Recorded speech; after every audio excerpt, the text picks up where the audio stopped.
আজ আমাদের কাছে আছে একটি টেবিল ফ্যান। আর এই ফ্যানটার কি হচ্ছে, স্পিড হচ্ছে না। তো এটার স্পিড কিভাবে বাড়াতে হয় সেটা আজকে আমরা এই ভিডিওতে দেখব। তো স্পিড আমরা প্রথমে চেক করে নিই কি স্পিড আছে ফ্যানটায়। তো এখানে দেখুন ফ্যানটা কিন্তু প্যান প্যান প্যান প্যান করে ঘুরছে আর এর ব্লেড গোনা যাচ্ছে, ঠিক আছে। তো হয়তো ক্যামেরাতে বোঝা যাচ্ছে না, কিন্তু এটা খুব স্লো ঘুরছে। তো এর স্লো ঘোরাটা আমরা জোরে করব কিভাবে।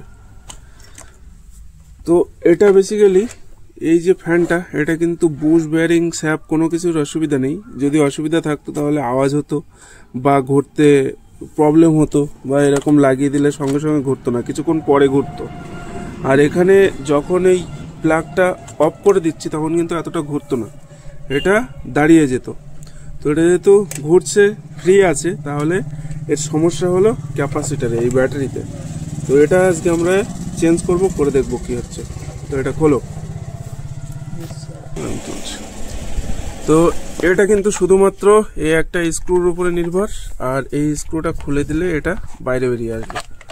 আর এই যে ক্যাপাসিটরটা এখানে লাগানো আছে, এই যে এখানে ব্যাটারি, যেটাকে বাংলা ভাষায় সবাই বলে থাকে, তো এই ব্যাটারিটা চেঞ্জ করে দিতে হবে। এটাকে ক্যাপাসিটর বলা হয়। এই ক্যাপাসিটরটা চেঞ্জ করে দিলেই কিন্তু স্পিড বেড়ে যাবে।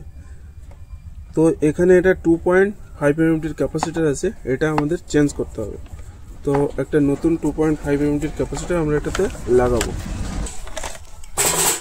তো এই ক্যাপাসিটরটা আমাদের সর্বপ্রথম এর থেকে ডিসকানেক্ট করতে হবে।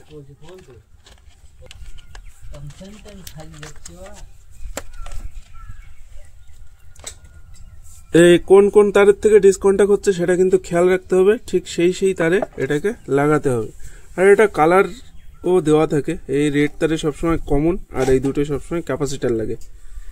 তো এই কমন তারটা ডাইরেক্ট লাগানো থাকে, আর এই দুটোই ক্যাপাসিটার লাগাতে হয়। তো ক্যাপাসিটার লাগাও এই দুটোই। বন্ধুরা, এখানে আমরা নিয়ে নিয়েছি একটি 2.5 mmটির নতুন ক্যাপাসিটার, আর এটা কিন্তু আমরা এই দুটো তারে লাগিয়ে দেবো, এই ব্ল্যাক আর ব্লু তারে, ঠিক আছে।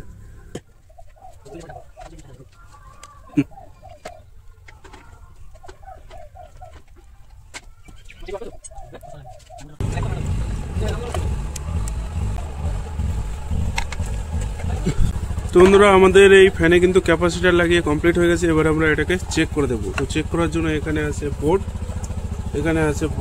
আর এই বোর্ডে এখানে প্লাগ ইন করার সাথে সাথে দেখো ফ্যানটা কিন্তু পুরো হাই স্পিডে ঘুরছে।